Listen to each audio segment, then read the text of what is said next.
Good morning and welcome to Rose Red Homestead. Today we're going to be doing chicken a la king, and this is at the request of one subscriber and then seconded by another subscriber, and I thought that was a terrific idea. The only problem is I haven't done it for years and years, so it has taken me some time to put together a recipe that I feel is very safe and that the USDA would approve of because it is following their process. So we will get started on that in just a moment.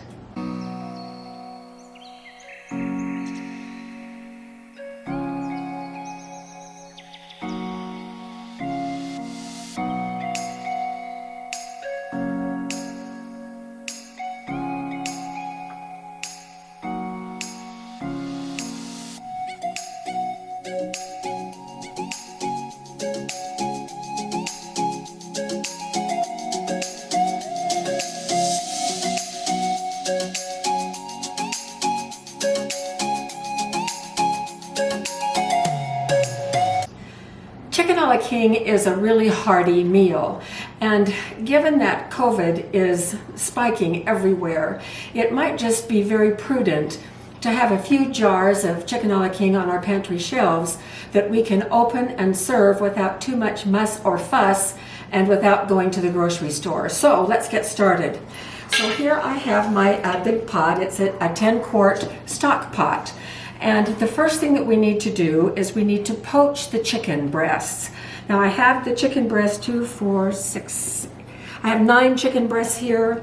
I just sort of guessed at the volume of chicken that would be going into 7 quarts. That's what my pressure canner can hold. So we'll see how that works out. The first thing about doing these chicken breasts is on some of my trials, the chicken turned out pretty bland. And we don't like bland. If you like bland, that's great. But I'm going to try to get as much flavor into these chicken breasts as I can. And so the first thing that I have done is that I've quartered an onion, and notice that I've left the skins on because those skins have a lot of good flavor. Here are a couple of stalks of celery, and I'm just going to chop them and throw them in. And then I just went outside and picked several sage leaves from my herb garden where the sage plant is. It was very cold. It's been 10 degrees at night the last few nights, and so these are all curled up protecting themselves, but they pretty much last through the winter. Then I have here some fresh thyme, and I'm going to cut about 3 or 4 sprigs of fresh thyme to put in, and I'm cutting them above a leaf junction so that right here at the leaf junction they can branch out. So then I'm going to put in some garlic, and I'm taking the easy way out this morning. This is already minced garlic, and I'm going to put about a heaping teaspoon of minced garlic in. And then, because I do want the extra flavor, and I know that how flavorful celery is, especially the tops of celery, the leafy parts. And several months ago, we made a video on dehydrating celery. And so you can see that this is a lot of the leaves as well as some of the stalks. So I'm just going to put a couple of handfuls of this dehydrated celery in because I really do want that flavor in there. Okay, so there's our pot with all of the aromatics in there.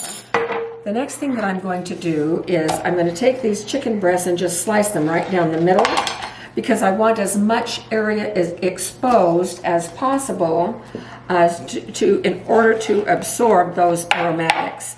Now the other thing that I'm doing here too is once we put the water in here, that water is going to become the broth that we will use in our canning.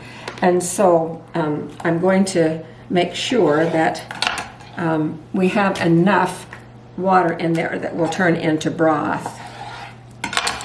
Now our procedure here is, once I get these chicken pieces in, we're going to cover this with water.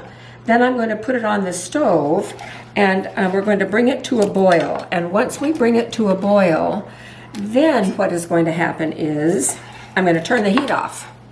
And it is going to sit in that boiling broth, that hot warming broth, for about 25 minutes. and so the chicken breasts will be poached. They're not going to be done all the way through, and we don't want them to be done because they're going to be processing in the canner for a while, and that's going to fully cook them, so I don't want them overcooked. All right, so here is filling the pot, and I want to be sure that I have enough in here to make enough broth. So I'm going to take it up to about the 6-liter mark. The great thing about this pot is that it's marked on the inside. Liters is about the same as quarts, so this is about 6 quarts. So the whole thing is going to be about 6 quarts. It won't be that much when I take the chicken out. But hopefully we'll have plenty of broth to fill the jars. So this is going to go on the stove and then boil, and then I'm going to turn off the heat, and it will sit for 25 minutes, after which time we will be back. The poaching has been finished, and here are the chicken breasts right here. I'm going to let them cool for just a few minutes, and then I'm going to chop them into pieces. Right now, I'm going to take our broth, and it still has all of the aromatics in it, and I'm going to, I have a little strainer right here over my 6-quart pot, and I'm just going to pour everything through here because we're not going to save any of those aromatics.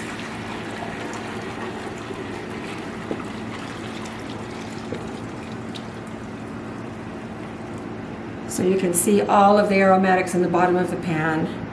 I think we've caught most of the broth.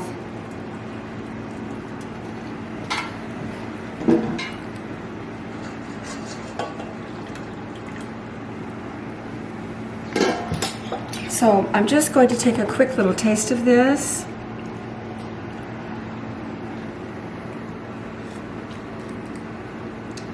It's good. It is really good, but it needs just a little bit more chickening up. And so I've got some better than bouillon chicken stuff right here, so I'm going to put a couple of spoons in here of that. And then this is going to go back on the stove and keep warm, because by the time we fill our jars, we want this to be nice and warm still, so that we're putting warm jars in the canner. See if that helped.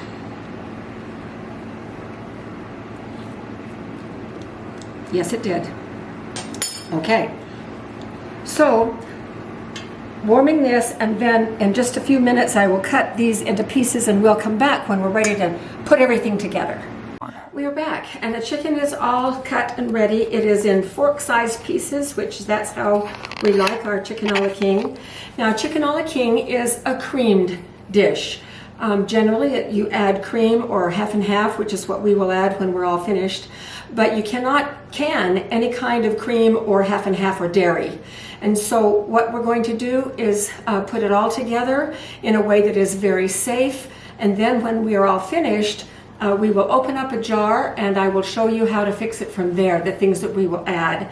Now, chicken a la king, if you have a favorite recipe, so long as you follow this method, you can still do it. And the idea is that we want the meat in chunks, and I have weighed this, and I can put just about 7 ounces of chicken in each one of these jars.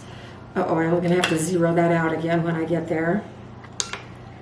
So we're going to put the chicken in the bottom, and this isn't quite raw pack, even though the chicken is not finished all the way. So that is 5.5. Okay, then after we've done that, a lot of chicken a la king recipes do not call for onions, but I have added onions for flavor. So I'm going to put, just under a half a cup in each one. And then, of course, chicken a la king is all about the meat and the mushrooms. So I'm going to be putting mushrooms in just a couple of handfuls.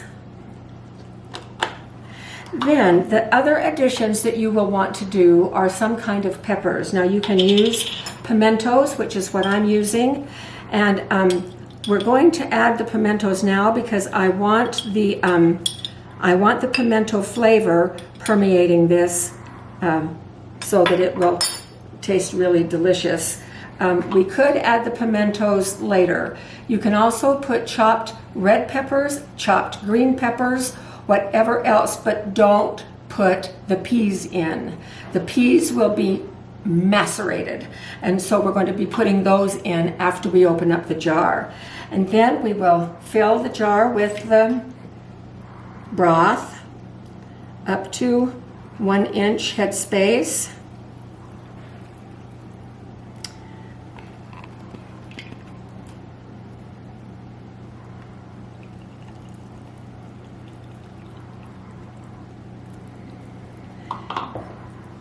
And I'm going to check for air bubbles. Now, you know that you have done things according to the USDA processes. If you have about half full of chunks and half full of liquid, which is what we have here, that allows the heat and the temperature to get all the way into the center of the jar, and that will do away with any botulism spores or anything of the like. This is a vinegar paper towel. I'm just going to wipe the rim, put a lid on, and we will add salt and pepper at the table. And so here is our jar of chicken a la king ready for us to have a little bit later today after it has been processed. So I'm going to continue filling these jars. I'll do one more on camera, and then then I'll do the rest off camera so you don't have to watch me do the whole thing. So just under 7 ounces of meat, and that does it. And about a half a cup of onions, and a couple of handfuls of mushrooms, and these were whole mushrooms that I sliced while the chicken was poaching. We want plenty of mushrooms. And then the pimentos. Now, I'm not going to close up this jar because if I have some leftover ingredients at the end, I will want to evenly distribute them. So this is how you fill the jar. Then I'll check for air bubbles, and then when we're ready to take things out to the canner, we'll come back. These are the last 3 jars. They turned out really nicely. I think if I were to do this again, I would put more chicken in, but we'll be able to do just fine with these. I also ran out of the broth, and so I just mixed up a little bit more using bouillon, and it will work just fine. So I'll meet you out at the canner. So here are the last 3 going into the canner. The water is boiling. So the jars are hot with that hot broth into a nice hot canner.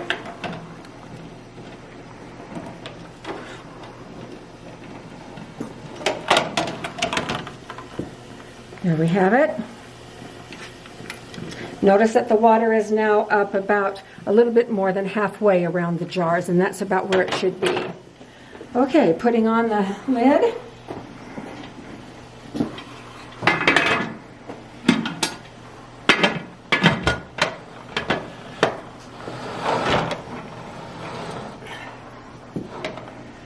Okay, we're going to turn this up to a little bit higher, and it will vent steam right here for 10 minutes, replacing all of the air on the inside of the canner with that steam, at which time I will pop the weight on right here, and we'll bring the pressure up to 13, and we'll keep it between 13 and 15, and these process for 90 minutes.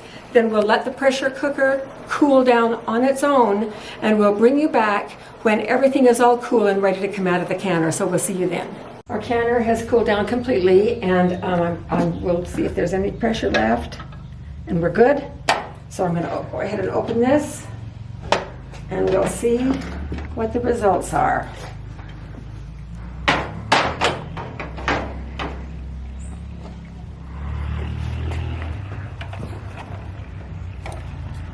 Okay, lots of liquid in there. So we're going to have a fun time turning this into chicken a la king. So I'm going to unload this canner. It is about 50 degrees out here, and there's a slight breeze, so it's a little bit cool. These are going to be just fine, and they'll cool nicely, and then as soon as I can handle one of them, I'll take it in the house and we'll open it up and we'll have a late lunch, and I'll show you how we'll do that. It's been a couple of hours since we took these out of the canner, and Jim and I got distracted doing other things, so these have cooled down nicely. I brought the other ones in the house as well because the temperature is dropping outside. But this is very much sealed, so I'm just going to pop the lid, and then we are going to drain the broth right here into this measurer. And we won't be using all the broth for sure, but I want to have it on hand just in case. So here are the solids. We have about a pint of solids, and this will be fine for us, but if your family is larger, you're going to want to fill a quart jar larger than this. I could have, I think, used a pint jar for this. We're going to make the cream gravy to mix the solids in with. So I have about a tablespoon of butter in the bottom of this frying pan. And I have some half and half. This is just left over from another project. So I'm going to dump it right in here. Probably about a cup, maybe a little bit more than a cup. And we need to thicken that up. So I'm going to put in about a fourth of a cup of flour.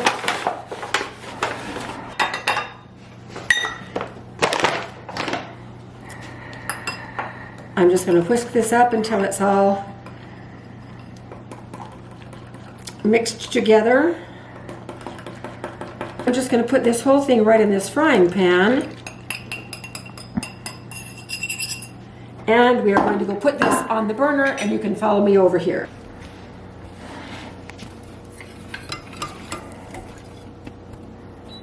So I have the solids here, and I have the broth right here in case I need to thin this down some.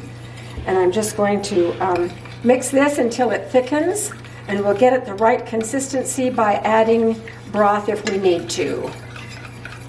And I just added butter because I love butter and it goes so well with, you know, everything. So I'm going to add just a little bit of broth and a little bit more until we get it just the consistency that we want. And now I'm going to add the solids.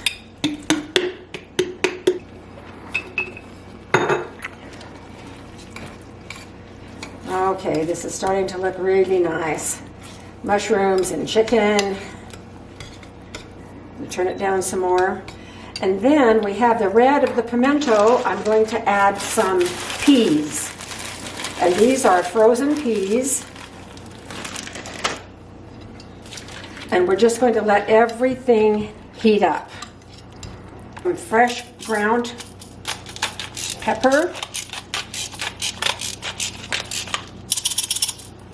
And some salt.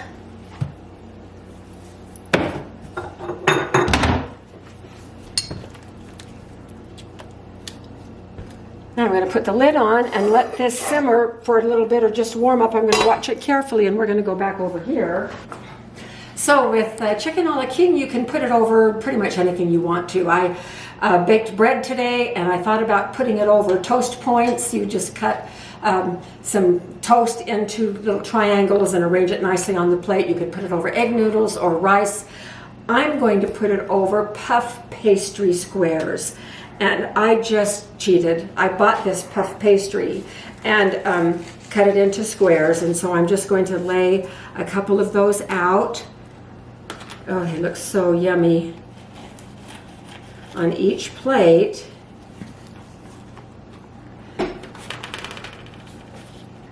Okay.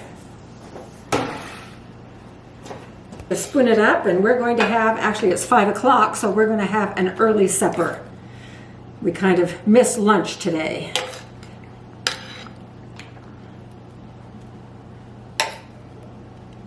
Get more meat on here. And this one. And Jim will come back and eat the rest of that, I know it. So here we have chicken a la king made from scratch and canned. And now we have 6 jars left that we can put on our pantry shelf. And I hope you have enjoyed this, and that you might try something like this and keep things like this on your shelf for times when they may get a little bit tough. So thanks very much for watching, and we will see you soon.